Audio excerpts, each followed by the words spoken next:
India میں ہماری team جاتی ہے، ہم لوگ جاتے ہیں، پاکستانی جھنڈا نہیں لہرانے دیا جاتا اور ہم کہتے ہیں امن امن امن۔ بھارتی خفیہ ایجنسی نے کینیڈا میں ایک سکھ کو قتل کر دیا۔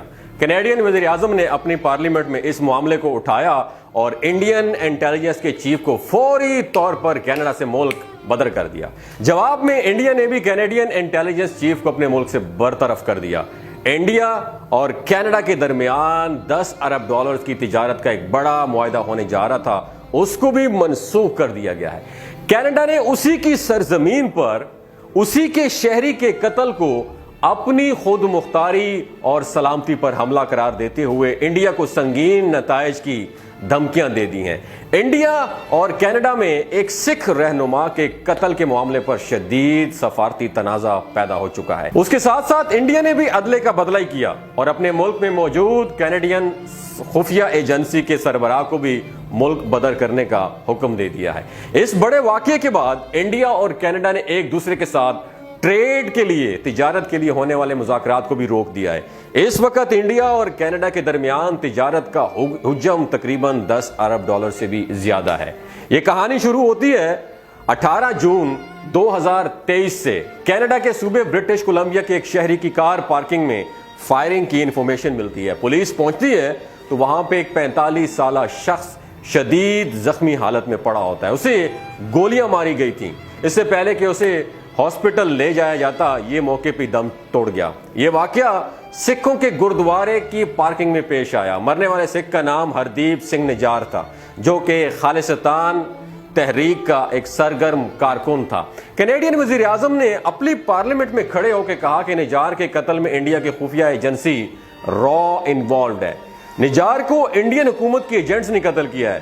گزشتہ کئی ہفتوں سے کینیڈین ایجنسیاں اس بات کی ریسرچ کر رہی تھیں اور انہوں نے بھارت میں ہونے والی G20 اجلاس کے دوران نریندر مودی کے سامنے بھی یہ معاملہ اٹھایا تھا۔ اس کے علاوہ کینیڈا کے وزیر اعظم کا غصہ یہاں پہ بھی کم نہیں ہوا۔ انہوں نے امریکی صدر جو بائیڈن سے بھی اس معاملے پر بات کی۔ چند دنوں میں اقوام متحدہ کی جنرل اسمبلی کا اجلاس شروع ہونے والا ہے، تو یاد رکھیے اس میں ساری دنیا کی حکومتوں کے سربراہان اور اعلیٰ وفود شریک ہوں گے۔ کینیڈا نے یہ اناؤنس کیا ہے کہ وہ اقوام متحدہ کی جنرل اسمبلی سے پہلے ہونے والے G7 اجلاس میں بھی اس معاملے کو ضرور اٹھائیں گے۔ یاد رکھیے G7 میں مغربی دنیا ہے، اس کی اہم معیشتیں شامل ہیں جو کئی دہائیوں سے ایک دوسرے کے اہم اتحادی ہیں۔ بھارت یاد رکھیے گا G7 کا اتحادی نہیں ہے، بلکہ بھارت G20 کا حصہ ہے۔ اگرچہ G20 بہت بڑا گروپ ہے، لیکن G7 طاقت اور اثر و رسوخ میں G20 سے کئی گنا زیادہ مؤثر ہے۔ یہ ایک زندہ قوم کی مثال ہے دوستو۔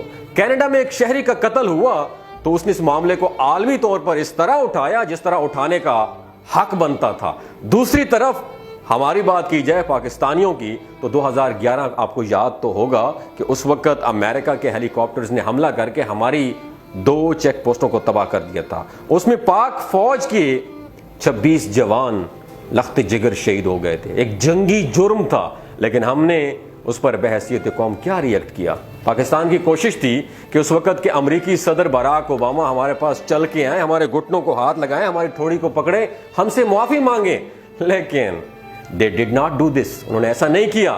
ہمارے 26 نوجوانوں کی شہادت کے 6 مہینے بعد امریکی وزیر خزانہ ہنری کلنٹن نے ہلکی سی دبے لبوں سے صرف سوری کی ہے۔ اس طرح ریمن ڈیوس نے ہمارے شہریوں کو دن دہاڑے قتل کر دیا۔ ہم نے پورے پروٹوکول کے ساتھ بے حس قوم ہو کر اسے امریکہ واپس پہنچا دیا۔ بس دوستو، کہنے کا مقصد ہے صرف یہی فرق ہے جو کہ زندہ قوموں اور مفادات رکھنے والے قوموں کے درمیان ایک واضح فرق کی لکیر لائن ڈرا کرتا ہے۔ کینیڈا نے اپنے سکھ رہنما کے قتل پر صرف امریکی صدر جو بائیڈن سے بات نہیں کی ہے، بلکہ یہ معاملہ برطانیہ اور آسٹریلیا کے سامنے بھی اٹھایا ہے۔ برطانیہ اور آسٹریلیا نے بھی سکھ رہنما کے قتل پر تشویش کا اظہار ضرور کیا ہے۔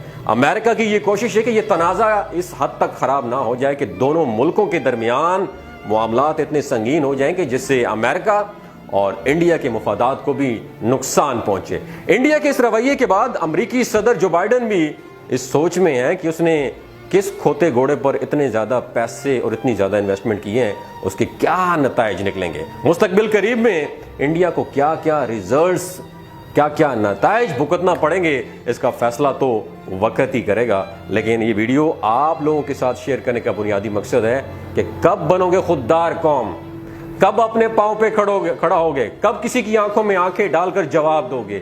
آپ کو ویزا نہیں دیا جاتا, آپ کو در بدر دنیا کی نظروں میں گھٹیا ثابت کرنے کے لیے پوری کوشش کی جاتی ہے, اور ہم صرف اور صرف کہتے ہیں کہ امن امن امن. انڈیا میں ہماری ٹیم جاتی ہے, ہم لوگ جاتے ہیں, پاکستانی جھنڈا نہیں لہرانے دیا جاتا, اور ہم کہتے ہیں امن امن امن. پوری دنیا میں ہم ذلیل و رسوا ہو چکے ہیں. خودداری پہ کبھی کوئی کمپرومائز مت کریں, ورنہ وہ قومیں زندہ ہو کے بھی مردہ ہو جاتی ہیں. اگر آپ کو یہ ویڈیو اچھی لگی ہو تو ضرور شیئر کیجئے گا, ایک خوددار قوم ہونے کا ثبوت دیجئے گا. بہت شکریہ.